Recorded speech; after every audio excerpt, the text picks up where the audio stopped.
जय जोहार संगवारी हो मैं हूं आप मन के लइका मन के डॉक्टर आशीष कुमार सोनी।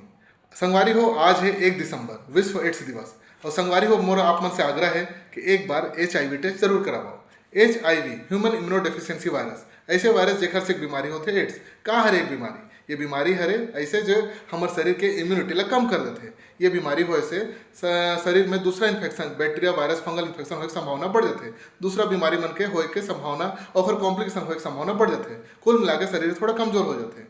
तो एड्स अगर हो गए है तो घबराना नहीं है, सही टाइम पे सलाह लेना है, अपन डॉक्टर से मिलना है। ART सेंटर सबो जिला अस्पताल मन में उपलब्ध है। ICTC सेंटर सबो जिला अस्पताल मन में उपलब्ध है। जाके सलाह लेवो, सही ट्रीटमेंट लेवो, सही टाइम पे ट्रीटमेंट चालू हो गए बने पूरा ट्रीटमेंट लेट रहे हो ART के तो एड्स के कॉम्प्लिकेशन से बच सकत हो, शरीर ला कमजोर हो बचा सकत हो और खुश होके जी सकत हो। एड्स एक बीमारी हरे बस अतका जानो एखर कईगो ठन कारण होए के केवल वही कारण नहीं हरे जे आप मन सोचत हो। तो शर्माओ नहीं, घबराओ नहीं, अपन डॉक्टर तिर मिलाओ।